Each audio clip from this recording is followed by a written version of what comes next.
नमस्कार दोस्तों, एक और वीडियो में आपका स्वागत है। और आज हम लोग फिर से बात करेंगे इंडियन पॉलिटी पर और देखेंगे कुछ टॉप एमसीक्यूज को जो कई सारे एग्जाम्स के पार्ट बन सकते हैं, like SSC, CGL, CHSL, MTS या फिर रेलवे के पेपर पर जिस तरह के सवाल पूछे जाते हैं, हम लोग यहाँ पर उसी तरह के सवाल देखने की कोशिश करेंगे। और सिर्फ सवालों को देखेंगे नहीं, बल्कि एक्स्ट्रा पॉइंट्स जहाँ पर से कल के दिन में पेपर पर सवाल बनेंगे सब कुछ डिस्कस करने की कोशिश करेंगे। 5-8 जितने पॉइंट्स बनेंगे सब कुछ मैं दिखाने की कोशिश करूँगा, ताकि कल के दिन में उस पर अगर सवाल आते हैं तो आप उसे टिक कर पाएँ, साथ ही साथ आप चीज़ों को कनेक्ट कर पाएँ एक दूसरे के साथ में, और जो याद करने की जो झंझट होती है उससे भी आप छुटकारा पाएँ। चैनल पर नए तो सब्सक्राइब जरूर कर लेना। आइए सीधे सीधे सवालों पर आते हैं। पहला सवाल आपके स्क्रीन पर ये रहा। सवाल है, निम्नलिखित में से कौन अनुच्छेद 143 के तहत उच्चतम न्यायालय यानी सुप्रीम कोर्ट ऑफ इंडिया से परामर्श मांग सकता है? ये आपका सवाल है कि who among the following can seek the advice, है ना, of the supreme court under article 143। ये आपसे सवाल पूछा गया। आपका ऑप्शन है भारत का राष्ट्रपति, जिसको प्रेसिडेंट ऑफ इंडिया कहेंगे, ऑप्शन बी राज्यपाल, ऑप्शन सी उपराज्यपाल, या फिर ऑप्शन डी राष्ट्रपति और राज्यपाल दोनों। तो इसका आंसर क्या होगा? कहेंगे सर इसका आंसर ऑप्शन ए होगा। भारत का जो राष्ट्रपति होता है वो क्या कर सकता है? कहेंगे सर 143 आर्टिकल का यूज करते हुए सुप्रीम कोर्ट ऑफ इंडिया से क्या कर सकता है? कहेंगे सलाह मांग सकता है। तो इतनी सी बात है, एडवाइस मांग सकता है।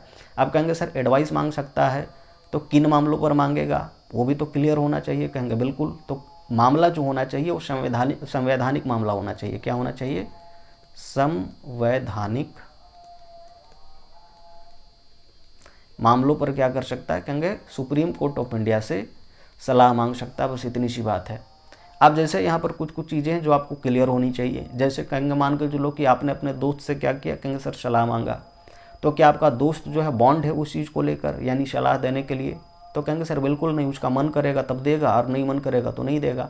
तो ठीक इसी तरह से सुप्रीम कोर्ट ऑफ इंडिया भी जो है वो कोई ज़रूरी नहीं है कि सलाह को देगा ही देगा, है ना। इसके मूड पर डिपेंड करता है कि ये देना चाहता है कि नहीं देना चाहता है। बात क्लियर है? तो इतनी सी बात आपको समझ के चलनी है। दूसरी बात, मान के चलो कि आपके दोस्त ने आपको सलाह दिया, ठीक है, आपने मांगा सलाह, आपको सलाह मिला, तो क्या आप उस सलाह को मानने के लिए बाध्य हैं? कहेंगे बिल्कुल नहीं। यह डिपेंड करता है आपके मूड पर कि आप मानना चाहते हो उस सलाह को, नहीं मानना चाहते। तो यहाँ पर भी उसी तरह से कहानी है कि आर्टिकल 143 के तहत सुप्रीम कोर्ट जो है सलाह जो है वो भारत के राष्ट्रपति को दे सकता है, दे देगा। लेकिन राष्ट्रपति जो है उस सलाह को मानेंगे कि नहीं मानेंगे डिपेंड करता है भारत के राष्ट्रपति पर, है ना। इनके मूड पर डिपेंड करता है। तो प्रेसिडेंट ऑफ इंडिया पर डिपेंड करता है उस सलाह को मानेंगे या नहीं मानेंगे, कोई बाध्यकारी चीज़ नहीं है। तो इतनी सी बात आपको समझ के चलनी है, जहाँ पर से पेपर पर सवाल बन सकता है।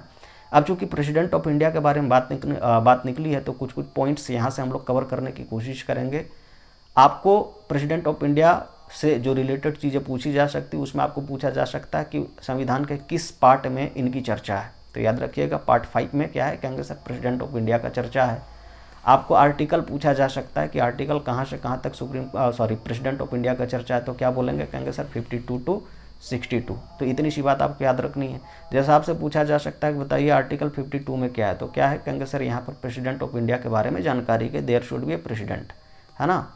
यहाँ पर क्या है? कहेंगे सर प्रेसिडेंट ऑफ इंडिया के बारे में जानकारी है। बस इतनी सी बात आपको याद रखनी है। उसी तरह से आपसे पूछा जा सकता है कि बताइए आर्टिकल 53 में क्या है, तो क्या बोलोगे? कहेंगे सर यहाँ पर एग्जीक्यूटिव पावर्स के बारे में चर्चा है। क्या है? Executive power. कहेंगे सर किसके एग्जीक्यूटिव पावर? कहेंगे सर जो प्रेसिडेंट है उसके। उसी तरह से आर्टिकल 54 में क्या है, तो कहेंगे सर यहाँ पर इलेक्टोरल कॉलेज के बारे में चर्चा है। क्या है? इलेक्टोरल कॉलेज, है ना। तो इसके बारे में चर्चा है। उसी तरह से अगर आप आर्टिकल कितना देखोगे? कहेंगे सर आर्टिकल अगर 55 को देखोगे तो यहाँ पर क्या मिलेगा? कहेंगे सर यहाँ पर इलेक्शन प्रोसेस के बारे में देखने को मिलेगा। इलेक्शन प्रोसेस, ठीक है। तो इस चीज़ को आपको याद रखनी है जहाँ पर से पेपर पर सवाल बनेगा। अच्छा, ये भी पूछा जा सकता है कि बताइए जो प्रेसिडेंट का इलेक्शन होता है उस इलेक्शन को क्या कहते हैं, है ना। थोड़ा सा कमेंट सेक्शन में लिखिएगा इसके बारे में। उसी तरह से आपसे पूछा जा सकता है कि बताइए आर्टिकल 60 में क्या है, तो यहाँ पर क्या है? कहेंगे सर ओथ के बारे में चर्चा है। किस बारे में? कहेंगे सर ओथ के बारे में चर्चा है। आपसे पूछा जा सकता है कि बताइए ओथ कौन दिलाते हैं, तो क्या बोलेंगे? कहेंगे सर सीजेआई दिलाते हैं। आपसे पूछा जा सकता है कि मान कर चलो सीजेआई नहीं है ना, किसी कारणवश, तब कौन दिलाएंगे प्रेसिडेंट को ओथ? थोड़ा सा कमेंट सेक्शन में लिखना इसके बारे में, ठीक है। उसी तरह से आपको आर्टिकल पूछा जा सकता है 61 में क्या है, तो क्या बोलेंगे, कहेंगे सर यहाँ पर इम्पीचमेंट के बारे में चर्चा है। किसके बारे में, इम्पीचमेंट के बारे में चर्चा है, जिसको क्या कहते हैं, कहेंगे सर महाभियोग कहते हैं। क्या कहते हैं, महाभियोग कहते हैं, है ना, जो कि रिमूवल प्रोसेस ऑफ प्रेसिडेंट है। तो इतनी सी बात आपको समझ के चलनी है। बहुत सारे पॉइंट्स मैंने यहाँ पर आपको क्लियर करा दिए। आपको ये सारे जो चीज़ें हैं वो आपको याद होनी चाहिए, आपको पता होने चाहिए, ताकि आप सवाल को आसानी से कर पाएँ। आइए सीधे सीधे अगला क्वेश्चन पर आते हैं। अगला क्वेश्चन क्या है, कहेंगे सर अगला क्वेश्चन ये है कि भारत का उच्चतम न्यायालय यानी सुप्रीम कोर्ट ऑफ इंडिया की बात कर रहे हैं। निम्नलिखित में से कौन से मामलों पर विचार करते समय एक संघीय न्यायालय के रूप में काम करता है। The supreme court of India act as a federal court, है ना, while dealing with which of the following cases, किन केसेस में काम करता है, ये आपसे पूछा गया। आपके ऑप्शन है सिविल मामले, ऑप्शन बी अंतर्राज्यीय विवाद जिसको इंटरस्टेट डिस्प्यूट्स कहते हैं, ऑप्शन सी जो अपील्स आते हैं फ्रॉम लोअर कोर्ट्स तो वहाँ पर काम करता है, या ऑप्शन डी इलेक्शन जो पिटिशंस होती है वहाँ पर। तो इसका आंसर जो होगा कौन होगा, कहेंगे सर ऑप्शन बी होगा। जो इंटरस्टेट डिस्प्यूट्स होते हैं वहाँ पर सुप्रीम कोर्ट जो होता है वो एक फेडरल कोर्ट के तौर पर काम करता है। बस इतनी सी बात आपको याद रखनी है। अब यहाँ पर अगर हम लोग बात करें कि सुप्रीम कोर्ट की बात निकली है तो आपको पूछा जा सकता है कि बताइए सुप्रीम कोर्ट का गठन, जो आर्टिकल, जिस आर्टिकल के तहत गठन होता है, ये आपसे पूछा जा सकता है। तो किस आर्टिकल के तहत होता है, कहेंगे सर 124। कितना, कहेंगे 124। तो इस चीज़ को याद रखिएगा। उसी तरह से हाई कोर्ट का गठन किस आर्टिकल के तहत होता है, ये भी पूछा जा सकता है। तो 214 के तहत होता है। तो इतनी सी बात आपको याद रखनी है, ठीक है। इसके अलावा चूँकि यहाँ पर हम लोग केसेस के बारे में बात कर रहे हैं कि सुप्रीम कोर्ट में जो केसेस हैं उसके बारे में बात कर रहे हैं, तो थोड़ा सा बात कर लेते हैं कि किस टाइप के ज्यूरिसडिक्शन सुप्रीम कोर्ट के पास में एक्चुअली में होता है। तो कितने टाइप का ज्यूरिसडिक्शन है, कहेंगे सर 5 टाइप के ज्यूरिसडिक्शन सुप्रीम कोर्ट में होता है। कितने ज्यूरिसडिक्शन, कहेंगे 5 ज्यूरिसडिक्शन, है ना, ज्यूरिसडिक्शन, ठीक है। तो इतनी सी बात आपको याद रखनी है। अब कहेंगे सर कौन कौन, कहेंगे सर पहला जो होता है उसको क्या कहते हैं, कहेंगे सर पहला होता है which is called original jurisdiction. क्या कहते हैं, ओरिजिनल ज्यूरिसडिक्शन, ज्यूरिसडिक्शन, है ना। आर्टिकल कौन सी यूज होती है इसमें, ये आपसे पूछा जा सकता है। तो आर्टिकल कितना, कहेंगे सर यहाँ पर होता है 131। कितना, 131। यहाँ पर किस तरह के केसेस होते हैं ओरिजिनल ज्यूरिसडिक्शन में, कहेंगे सर यहाँ पर बेसिकली जैसे स्टेट वर्सेस स्टेट के जो मामले होते हैं या फिर यूनियन वर्सेस स्टेट के जो मामले होते हैं, तो वहाँ पर क्या होता है, कहेंगे सर ओरिजिनल ज्यूरिसडिक्शन में ये गिनती आता है। तो इतनी सी बात आपको याद रखनी है, ठीक है। दूसरा क्या होता है, कहेंगे सर दूसरा होता है which is called appellate jurisdiction. क्या, एपीलेट ज्यूरिसडिक्शन, है ना। किस आर्टिकल के तहत, कहेंगे सर यहाँ पर आर्टिकल जो यूज होगा उसको आपको याद रखनी है 132 से लेकर 134 तक, है ना, 132 to 134। बात क्लियर है। यहाँ पर क्या होते हैं, कहेंगे सर यहाँ पर अपील वाले मामले सुप्रीम कोर्ट में पहुँचते हैं, जिसे सुप्रीम कोर्ट सुनता है, चाहे क्रिमिनल केसेस हो, कॉन्स्टिट्यूशनल केसेस हो या फिर सिविल केसेस हो। तो ये अपील वाले जो मामले जो लोअर कोर्ट्स में सेटल नहीं हो पाते हैं वो सुप्रीम कोर्ट देखता है, जिसको अपीलेट ज्यूरिसडिक्शन के तहत देखा जाता है। तो इतनी सी बात है जिसको आपको याद रखनी है। आर्टिकल याद रखिएगा कहाँ से कहाँ तक, 132 से लेकर 134 तक में देखा जाता है। अपीलेट ज्यूरिसडिक्शन का जो उपबंध है वो आपको यहाँ पर मिलेगा, ठीक है। उसी तरह से जो तीसरा होता है उसको हम लोग क्या कहते हैं, कहेंगे सर रिट ज्यूरिसडिक्शन। क्या होता है, कहेंगे रिट ज्यूरिसडिक्शन, है ना। कहेंगे सर यहाँ पर कौन सी आर्टिकल, कहेंगे सर यहाँ पर आर्टिकल जो यूज होगी 32, जिसको संवैधानिक उपचारों का अधिकार कहते हैं, है ना। और इसके तहत सुप्रीम कोर्ट क्या कर सकता है, कहेंगे सर 5 टाइप का रिट जारी कर सकता है। कितना टाइप का, कहेंगे सर 5 टाइप का रिट सुप्रीम कोर्ट जो है जारी कर सकता है। बेसिकली जो फंडामेंटल राइट्स का वायलेशन होता है वहाँ पर रिट ज्यूरिसडिक्शन सुप्रीम कोर्ट का जो है वो चालू होता है, जहाँ पर आप सीधे जा सकते हैं सुप्रीम कोर्ट और वायलेशन के बारे में बता सकते हैं कि फंडामेंटल राइट्स किस तरह से वायलेट हुए। जहाँ पर सुप्रीम कोर्ट जो 5 तरह के रिट जारी कर सकता है, जैसे आपने नाम सुना होगा हेबियस कॉर्पस, आपने नाम सुना होगा मैंडमस, आपने नाम सुना होगा प्रोहिबिशन, आपने नाम सुना होगा सर्श्योरारी, कोवारंटो। तो इस तरह के जो 5 तरह के रिट होते हैं वो सुप्रीम कोर्ट रिट ज्यूरिसडिक्शन के तहत आर्टिकल 32 का यूज करते हुए क्या कर सकता है, कहेंगे जारी कर सकता है। तो इतनी सी बात आपको समझ के चलनी है, याद रखनी है। चौथा जो ज्यूरिसडिक्शन सुप्रीम कोर्ट का होता है उसको कहते हैं एडवाइजरी ज्यूरिसडिक्शन। क्या कहते हैं, एडवाइजरी ज्यूरिसडिक्शन, है ना, जो कि पिछला जो सवाल था उसमें भी हम लोगों ने डिस्कस किया। कौन सी आर्टिकल? कहेंगे सर 143। कितना? कहेंगे सर 143 में, जहाँ पर सुप्रीम कोर्ट क्या कर रहा था? कहेंगे सर सुप्रीम कोर्ट जो था वो प्रेसिडेंट को सलाह दे रहा था। तो इतनी सी बात आपको याद रखनी है, एडवाइस दे रहा था। उसके बाद क्या कहेंगे सर, पांचवा टाइप का जो ज्यूरिसडिक्शन उसको हम लोग क्या कहते हैं? कहेंगे sir review and curative jurisdiction. जहाँ पर क्या होता है? कहेंगे सर सुप्रीम कोर्ट जो अपने दिए हुए निर्णय हैं उसको क्या करता है? कहेंगे सर रिव्यू करता है।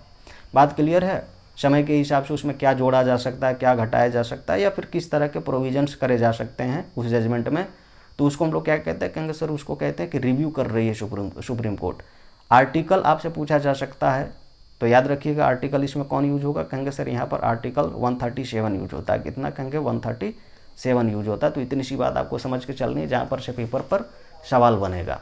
ठीक है, आगे बढ़ते हैं, अगला सवाल पर आते हैं। अगला सवाल क्या है? कहेंगे सर अगला सवाल ये है, एकदम छोटा सा सवाल, लेकिन सवाल पूछा गया है। एसएससी CGL 2017 का ये सवाल है। सवाल पूछा गया है, कलकत्ता में सुप्रीम कोर्ट की स्थापना जो हुई थी किस एक्ट के द्वारा करी गई थी? By which act was the supreme court established in Kolkata, है ना, ये आपसे पूछा गया। आपके ऑप्शन है रेगुलेटिंग एक्ट 1773, है ना, ऑप्शन बी रेगुलेटिंग एक्ट 1784, या फिर ऑप्शन सी चार्टर एक्ट 1793 का, या फिर ऑप्शन डी चार्टर एक्ट 1813 का।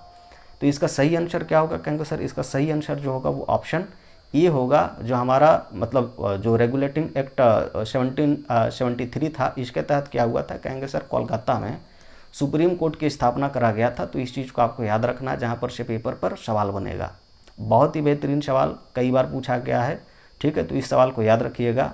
अब चूँकि रेगुलेटिंग एक्ट 1773 की बात निकली है, तो थोड़ा सा इसके बारे में जान लेते हैं, जहाँ पर से पेपर पर सवाल बन सकता है ना। तो कहेंगे सर पहली बात तो ये कि सर कब पास हुआ? तो कहेंगे सर 1773 में पास हुआ था। ठीक है, कुछ प्रोविजंस जिसके बारे में आपको याद होने चाहिए, पता होना चाहिए इस एक्ट से रिलेटेड। तो पहली बात ये थी कि यहाँ पर क्या हुआ था? कहेंगे सर जो गवर्नर ऑफ जो बंगाल हुआ करते थे, क्या बात कर रहे हैं? कहेंगे गवर्नर ऑफ बंगाल, है ना, ये जो हुआ करते थे, तो ये क्या बन गए थे? कहेंगे सर अब ये बन गए थे गवर्नर जनरल ऑफ बंगाल। क्या बात कर रहे हैं? अब ये बन गए थे गवर्नर जनरल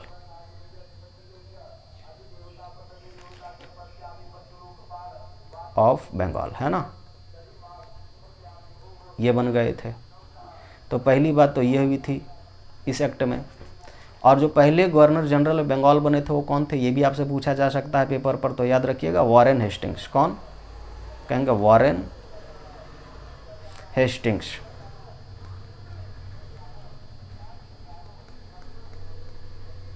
ठीक है, और ये पहले बने थे, तो इस चीज़ को आपको याद रखनी है, जहाँ पर से पेपर पर सवाल बनेगा। ठीक है, दूसरा जो इस एक्ट में हुआ था वो क्या था? कहेंगे सर दूसरा जो चीज़ इसमें हुआ था कि control over Bombay and Madras, जो मद्रास था उस प्रेसिडेंसी पर कोलकाता का हो गया था या बंगाल का हो गया था।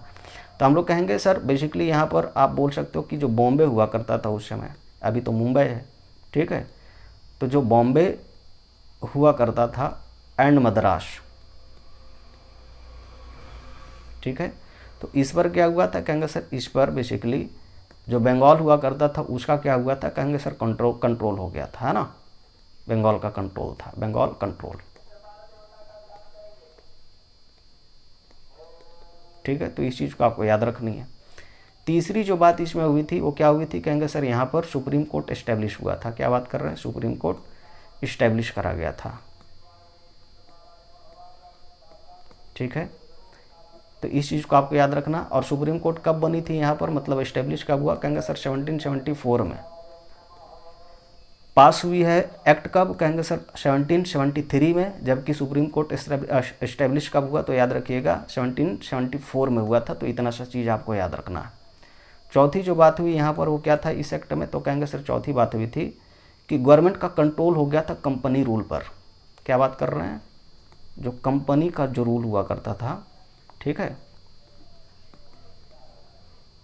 उस पर क्या हुआ, कहेंगे सर गवर्नमेंट का कंट्रोल हो गया, गवर्नमेंट कंट्रोल, है ना। तो इस चीज़ को आपको क्या करना, कहेंगे सर याद रखना, जहाँ पर से पेपर पर सवाल बन सकता है। साथ ही साथ अगर हम लोग बात करें तो जो पांचवी बात हुई थी वो क्या था, कहेंगे सर जो प्राइवेट ट्रेड्स हुआ करते थे, क्या बात कर रहे हैं, कहेंगे प्राइवेट ट्रेड, ठीक है।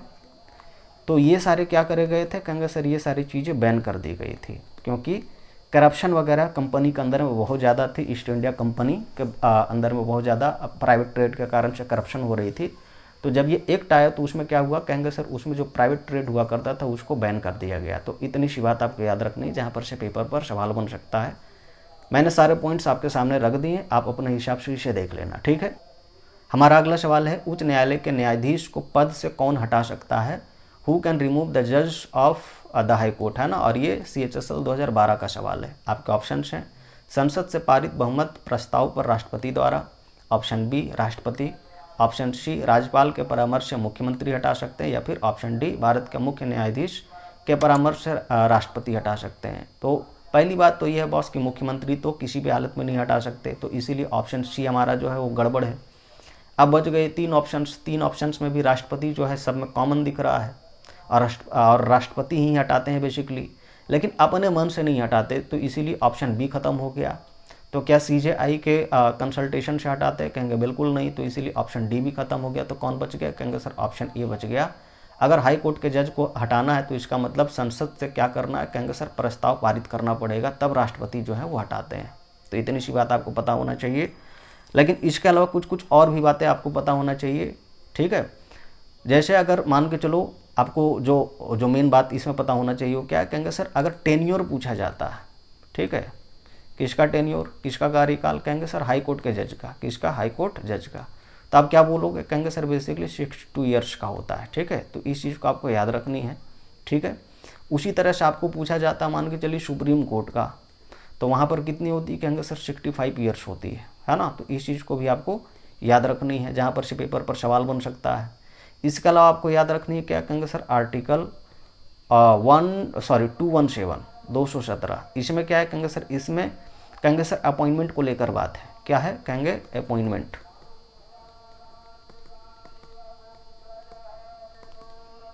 किसके अपॉइंटमेंट के लेकर, कहेंगे सर जो हाई कोर्ट के जो जज होते हैं उसके अपॉइंटमेंट को लेकर, ठीक है। तो इतनी सी बात आपको याद रखनी है।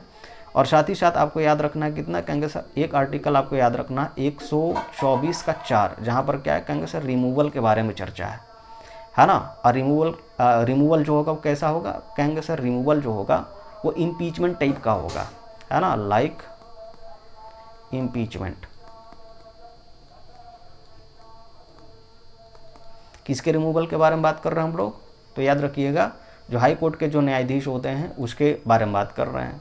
तो इम्पीचमेंट का जो प्रोसेस होता है उसी तरह से प्रोसेस लाया जाएगा आर्टिकल 124 यानी 124(4) के तहत, ठीक है। तो इसको आपको याद रखनी है।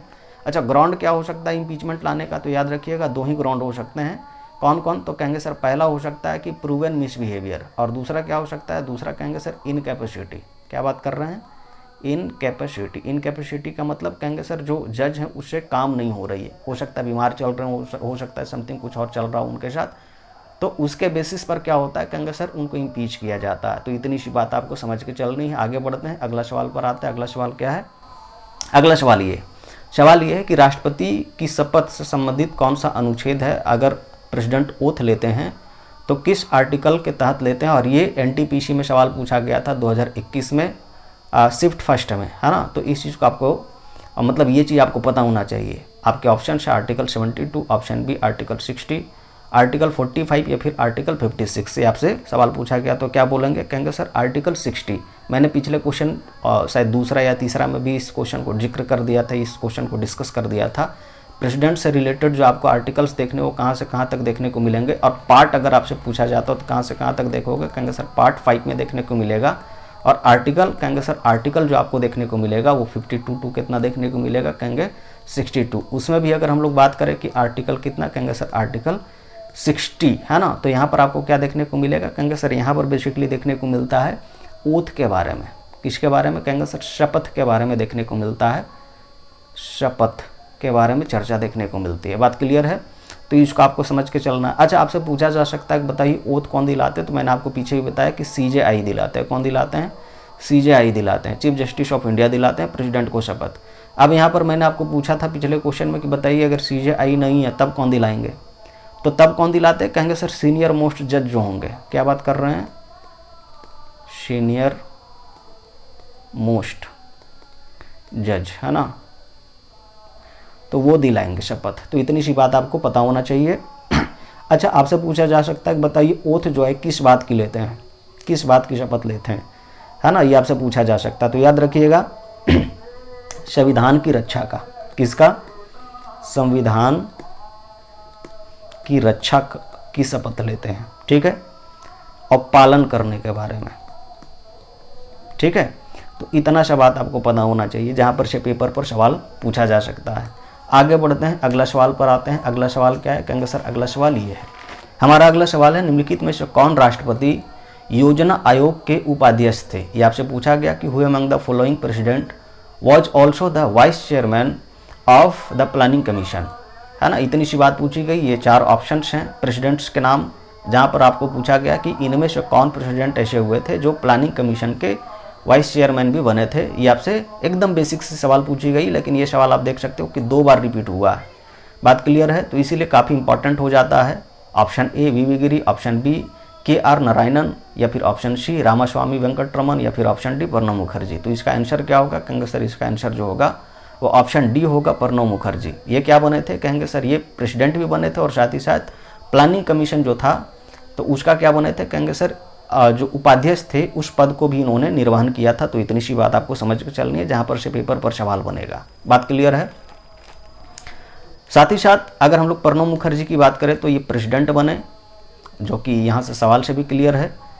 ये जो वित्त मंत्री जो होता है उस पोस्ट पर भी रहे, वित्त मंत्री के पोस्ट पर भी रहे। कितने बार? कहेंगे सर 2 बार रहे। कितना बार? कहेंगे सर 2 बार रहे।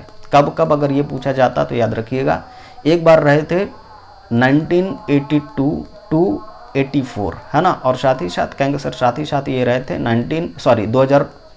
2009 से लेकर कितना? कहेंगे सर 2012 तक, ठीक है, 2012 तक। तो इस चीज़ को आपको याद रखनी है।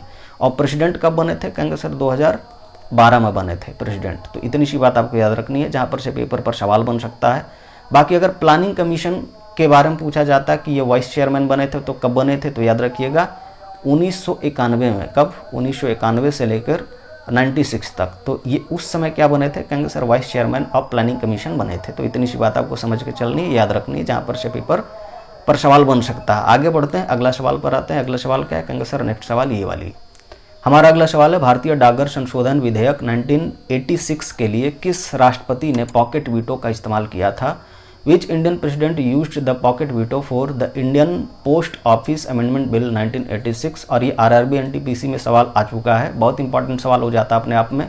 आपका ऑप्शंस हैं APJ Abdul Kalam, option B KR Narayanan, option C Giani Zail Singh, या फिर ऑप्शन डी राजेंद्र प्रसाद। तो इसका आंसर क्या होगा? कहेंगे सर इसका आंसर जो होगा वो ऑप्शन सी होगा।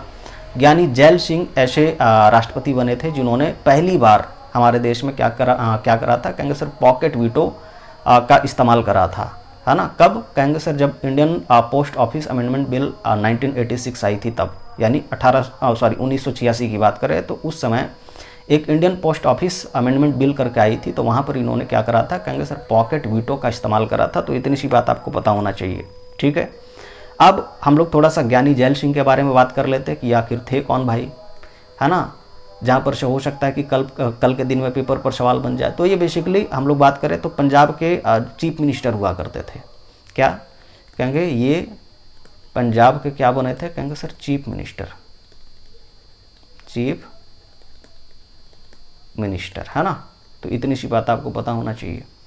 इसके अलावा ये प्रेसिडेंट भी बने। ये क्या बने? कहेंगे सर भारत के प्रेसिडेंट भी बने। कब? कहेंगे सर 1982 टू कितना? कहेंगे सर 87, 5 साल, ठीक है। तो इस चीज़ को आपको पता होना चाहिए। तीसरी बात जो इनसे रिलेटेड जो फैक्ट है वो ये है कि ये पहले सिख थे जिन्होंने प्रेसिडेंट का पद पाया था। तो ये क्या बने थे? कहेंगे सर पहले सिख राष्ट्रपति, ठीक है, राष्ट्रपति ये थे। इतनी सी बात आपको समझ के चलनी है, ठीक है। और साथ ही साथ अगर हम लोग बात करें तो आपको वीटो, ये जो अभी हम लोग यूज कर रहे थे ये वर्ड, ठीक, तो इसके बारे में पता होना चाहिए। तो वीटो का मतलब होता है बेसिकली किसी बिल को रोक देना। वीटो का मतलब क्या होता है, कहेंगे सर किसी बिल को रोक देना। तो टाइप ऑफ वीटो कितने होते हैं प्रेसिडेंट के पास में, हम लोग इसकी थोड़ा सा बात कर लेते हैं, है ना। टाइप ऑफ वीटो के बारे में थोड़ा सा बात कर लेते हैं। तो आपको वीटो जो बेसिकली 3 टाइप का मिलेगा। कितना टाइप का, कहेंगे सर 3 टाइप का संविधान में देखने को मिलेगा। पहला वीटो को हम लोग क्या कहते हैं, कहेंगे सर एब्सोल्यूट वीटो कहते हैं, एब्सोल्यूट, है ना, वीटो, तो ये कहते हैं। दूसरा क्या होता है, कहेंगे सर दूसरा होता है which is called suspension veto. क्या कहते हैं, सस्पेंशन वीटो, ठीक है।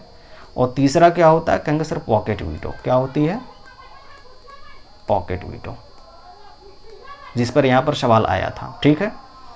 अब थोड़ा सा जान लेते हैं इन तीनों चीज़ों के बारे में, जहां पर हो सकता है कि कल के दिन में पेपर पर सवाल बनेगा। वैसे अगर हम लोग वीटो के बारे में बात करें तो वीटो के लिए जो आर्टिकल है संविधान में, प्रेसिडेंट किसी बिल को वीटो कर सकता है, तो कौन सी आर्टिकल, कहेंगे सर 111। कितना, 111। तो इस चीज़ को याद रखिएगा। बाकी एब्सोल्यूट वीटो क्या होता है, कहेंगे सर इसमें मान के चलो पार्लियामेंट जो है किसी बिल को भेजती है प्रेसिडेंट को साइन करने के लिए, और उसे जो प्रेसिडेंट है वो क्या करते हैं, कहेंगे सर उस बिल को साइन नहीं करते हैं। तो क्या होता है, कहेंगे सर वो बिल ऐसे ही रिजेक्ट हो जाती है। यानी कि बिल जो है वो क्या होता है, कहेंगे सर अगर डायरेक्ट इंड हो जाती है साइन नहीं करने की वजह से, तो क्या होता है, कहेंगे सर उसको एब्सोल्यूट वीटो कहते हैं। बात क्लियर है, तो इतनी सी बात है। सस्पेंशन वीटो क्या होती है, कहेंगे सर सस्पेंशन वीटो जो वो वीटो होता है जहां पर प्रेसिडेंट बिल को क्या करते हैं, कहेंगे सर बिल को रिटर्न कर देते हैं, है ना, रिटर्न कर देते हैं।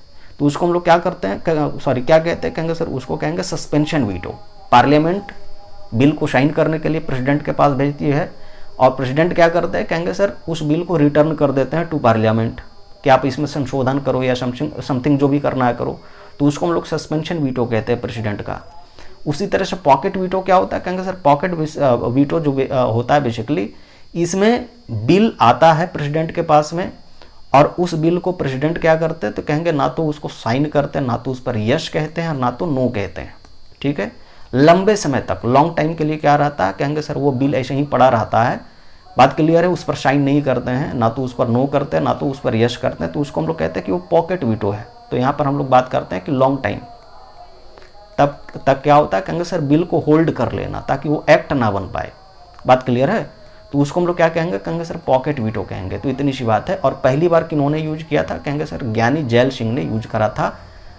कहाँ पर, तो कहेंगे सर जो पोस्ट ऑफिस अमेंडमेंट बिल आया था 1986 वाली, तो उसमें इन्होंने यूज करा था। अब कहेंगे सर क्यों यूज करा था, क्योंकि सरकार इस बिल के माध्यम से क्या कर रही थी, कहेंगे सर किसी के भी पोस्ट को, किसी का भी जो चिट्ठी हुआ करता था उसको क्या कर सकती थी, कहेंगे सर उसको खोल कर देख सकती थी कि उसमें क्या लिखा हुआ है, नहीं लिखा हुआ है। बात क्लियर है।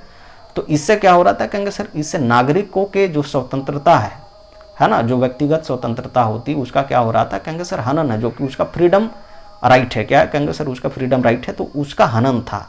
बात क्लियर। तो जिसके वजह से क्या हुआ, कहेंगे सर इस बिल को पास नहीं होने दिया गया था, और यहाँ पर उन्होंने क्या करा था, कहेंगे सर पॉकेट वीटो का इस्तेमाल करा था। तो इतना सा बात आपको पता होना चाहिए। आगे बढ़ते हैं, अगला सवाल पर आते हैं। अगला सवाल क्या है, हमारा अगला सवाल है भारतीय संविधान का कौन सा अनुच्छेद भारत के राष्ट्रपति के चुनाव से संबंधित है।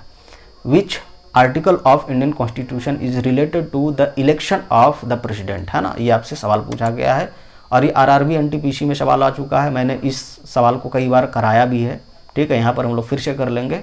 आपके ऑप्शन हैं आर्टिकल 74, आर्टिकल 103, आर्टिकल 78 या फिर आर्टिकल 54। तो इसका आंसर क्या होगा, कहेंगे सर इसका आंसर जो होगा ऑप्शन डी होगा। आर्टिकल 54 में क्या कहेंगे सर, यहाँ पर जो है वो इलेक्टोरल कॉलेज के बारे में चर्चा है। तो इतनी सी बात आपको पता होना चाहिए। आर्टिकल 52 फिर से एक बार हम लोग रिवाइज कर लेते हैं। इसमें क्या कहेंगे सर, इसमें प्रेसिडेंट के बारे में चर्चा है। किसके बारे में, कहेंगे सर प्रेसिडेंट के बारे में चर्चा है। उसके बाद फिर क्या आती है, कहेंगे सर आर्टिकल 53 आती है, जहाँ पर क्या कहेंगे सर एग्जीक्यूटिव पावर्स के बारे में चर्चा है। किसके बारे में, एग्जीक्यूटिव पावर, ठीक है। उसके बाद कितना आता है, कहेंगे सर आर्टिकल 54 आता है, जहाँ पर क्या कहेंगे सर इलेक्टोरल कॉलेज के बारे में चर्चा है। किसके बारे में, इलेक्टोरल कॉलेज, तो उसके बारे में चर्चा है। उसके बाद क्या आती है आर्टिकल 55, यहाँ पर क्या है तो कहेंगे सर इलेक्शन प्रोसेस के बारे में चर्चा है, इलेक्शन प्रोसेस, है ना। नाम एक बार लिखिएगा, इस प्रोसेस को क्या कहते हैं, ठीक है। उसी तरह से आपसे पूछा जा सकता है आर्टिकल 60, यहाँ पर क्या है, कहेंगे सर ओथ के बारे में चर्चा है। 61 इसमें क्या है, कहेंगे सर यहाँ पर इम्पीचमेंट के बारे में चर्चा है, इम्पीचमेंट के बारे में चर्चा है। प्रेसिडेंट से रिलेटेड आर्टिकल्स आपको कहाँ से कहाँ तक मिलेंगे अगर ये पूछा जाए तो कहेंगे सर 52 to 62 मिलेंगे। आपसे पार्ट पूछा जाए तो किस पार्ट में देखने को मिलेगा, कहेंगे सर पार्ट 5 में। पार्ट 5 का नाम क्या है अगर ये पूछा जाता तो क्या बोलोगे, कहेंगे सर यूनियन कहते हैं, ठीक है।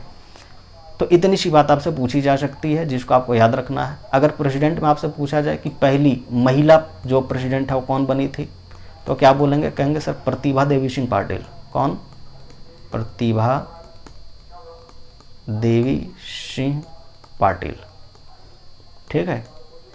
तो ये बात भी आपको पता होना चाहिए। इतने सारे पॉइंट्स हैं, आपको याद रखना, आप अपने हिसाब से याद रखिएगा। आगे बढ़ते हैं, अगला सवाल पर आते हैं। अगला सवाल क्या है, कहेंगे सर अगला सवाल ये वाली है। सवाल ये है, भारतीय संविधान के अनुच्छेद 123 के तहत अध्यादेशों को जारी करने की शक्ति किसके पास में है ना, कि who holds the power to issue ordinance under article 1, 2, 3 यानी कि 123 ऑफ द इंडियन कॉन्स्टिट्यूशन। और ये RRB NTPC में सवाल आया है। ऑप्शन ए लोकसभा अध्यक्ष, ऑप्शन बी राज्यसभा के सभापति, ऑप्शन सी राष्ट्रपति या ऑप्शन डी महान्यायवादी। तो जब भी ऑर्डिनेंस के बारे में बात होती है, जब भी हम लोग कहते हैं कि सर अध्यादेश के बारे में बात होती है, तो ये शक्ति किसके पास में, कहेंगे सर ये शक्ति होती है राष्ट्रपति के पास में। किसके पास में, कहेंगे सर प्रेसिडेंट ऑफ इंडिया जो है उनके पास में क्या होता है, कहेंगे सर उनके पास में बेसिकली होता है अध्यादेश जारी करने की शक्ति। तो इतनी सी बात आपको याद रखनी है। कौन सी आर्टिकल, ये आपसे अगर पूछी जाती है तो ऊपर ही आर्टिकल लिखा हुआ कितना, कहेंगे सर आर्टिकल 1, 2, 3 यानी 123, ठीक है। इसके तहत क्या जारी होता है, कहेंगे सर इसके तहत कहेंगे सर अध्यादेश, क्या अध्यादेश, जिसको हम लोग क्या कहते हैं, कहेंगे सर ऑर्डिनेंस कहते हैं, ऑर्डिनेंस, है ना। तो ये कहते हैं। अच्छा, ऑर्डिनेंस या अध्यादेश क्या होता है, कहेंगे सर एक तरह का कानून होता है। क्या बात कर रहे हैं, कहेंगे सर एक तरह का ये कानून ही होता है, ठीक है। जो कौन जारी करते हैं, कहेंगे सर ये पार्लियामेंट जारी नहीं करता। कौन करते हैं, जैसे कोई भी कानून बनता है तो कौन बनाता है, कहेंगे पार्लियामेंट बनाती है, बात क्लियर है। लेकिन यहाँ पर क्या होता है, कहेंगे सर यहाँ पर राष्ट्रपति ही कानून बना देते हैं। तो ये भी एक तरह का कानून ही होता है, बात क्लियर है, जिसको अध्यादेश कहते हैं। अब कहेंगे सर राष्ट्रपति अगर कानून बना रहे हैं तो क्या ये हमेशा के लिए होगा, कहेंगे बिल्कुल नहीं, ये टेम्परेरी होता है। क्या बात कर रहे हैं, टेम्पोरेरी, ठीक है। ये कुछ क्षण के लिए या कुछ दिनों के लिए होता है बेसिकली, जहाँ पर क्या होता है, कहेंगे जब अर्जेंट नीड होती है ना कानून की।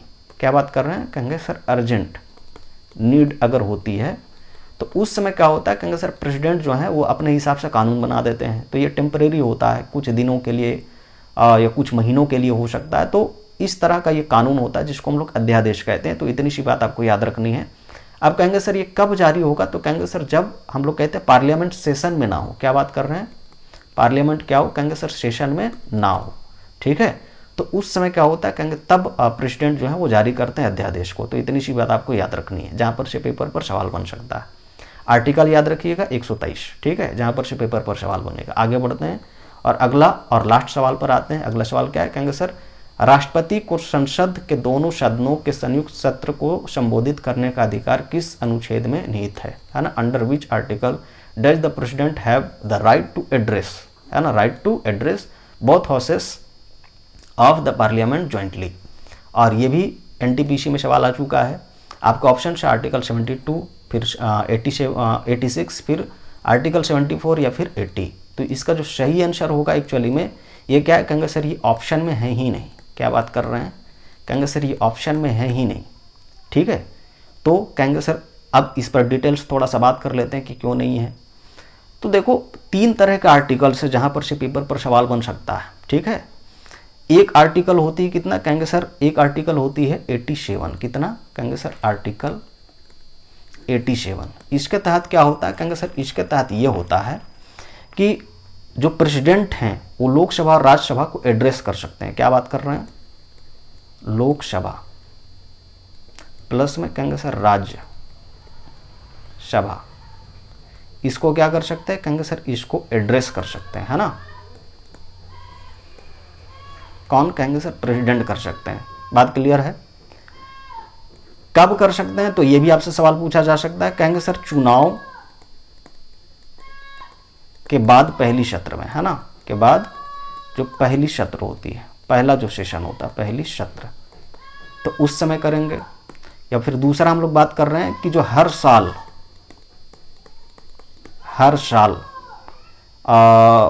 जो पहला सेशन चलता है, हर साल जो पहला सत्र होता है, तो उसमें क्या है, कहेंगे सर वो लोकसभा और राज्यसभा दोनों को क्या कर सकते हैं, कहेंगे सर एड्रेस कर सकते हैं। इतनी सी बात आपको पता होना चाहिए, ठीक है। दूसरा जो कि यहाँ पर ऑप्शन में होना चाहिए था, उसके जगह पर हो सकता है कि शायद आर्टिकल जो 86 है ये शायद टाइप हो गया होगा, तो इसीलिए आप इसको 87 बना लीजिएगा, ठीक है। उसके बाद कहेंगे सर एक होती है आर्टिकल 108, कितना, कहेंगे सर 108, कहेंगे सर इसमें क्या है, इसमें यह है कि यहाँ पर भी लोकसभा और राज्यसभा का जो ज्वाइंट सेशन है वो राष्ट्रपति बुला सकते हैं। क्या बात कर रहे हैं, कहेंगे सर ज्वाइंट सेशन, किसका, कहेंगे सर लोकसभा और राज्यसभा का, दोनों का। कौन बुला सकते हैं, कहेंगे सर राष्ट्रपति। लेकिन यहाँ पर बात याद रखिएगा कि यहाँ पर एड्रेस नहीं करते, बल्कि यहाँ पर क्या करते हैं, कहेंगे सर सम्मन करते हैं। क्या बात कर रहे हैं, सम्मन करते हैं। और जो डेडलॉक होता है किसी कानून या किसी बात को लेकर लोकसभा और राज्यसभा के बीच में, तो उस डेडलॉक को खत्म करते हैं, जिसको कहते हैं गतिरोध, है ना। तो डेडलॉक जो होता है उसको क्या करते हैं, कहेंगे सर ज्वाइंट सेशन में खत्म करते हैं राष्ट्रपति। तो इसीलिए उस समय जो आर्टिकल यूज होगा वो कितना होगा, कहेंगे सर 108 यूज होगा, ठीक है। और एक और आर्टिकल है, कितना, कहेंगे सर एक और आर्टिकल है आर्टिकल 86, कितना, आर्टिकल 86, जो कि यहाँ पर ऑप्शन में था, ठीक है। अब कहेंगे सर इसमें क्या होता है, कहेंगे सर ये एनी टाइम स्पीकिंग पावर होता है। क्या बात कर रहे हैं, एनी टाइम स्पीकिंग पावर होता है राष्ट्रपति का, कि पार्लियामेंट में जाके बोल सकते हैं। अब पार्लियामेंट में जाके बोलेंगे तो या तो वो लोकसभा में बोलेंगे, और क्या होंगे, कहेंगे सर राज्यसभा में बोलेंगे। जॉइंटली कहीं पर नहीं बोल पाएंगे, है ना, एक ही टाइम पर दोनों जगहों पर नहीं बोल पाएंगे। तो इसीलिए याद रखिएगा कि अगर एड्रेस के बारे में पता पूछा गया है कि जॉइंटली एड्रेस करते हैं तो कब करते हैं, तो चुनाव के बाद पहली सत्र में, या हर साल का जो पहला सत्र होता है वहाँ पर क्या होता है कि लोकसभा और राज्यसभा को प्रेसिडेंट जो है वो क्या करते हैं, कहेंगे सर वहाँ पर एड्रेस करते हैं। तो अगर एड्रेस से सवाल है तो याद रखिएगा उसमें आर्टिकल 87 यूज होता है, जो कि यहाँ पर ऑप्शन में नहीं था, ठीक है।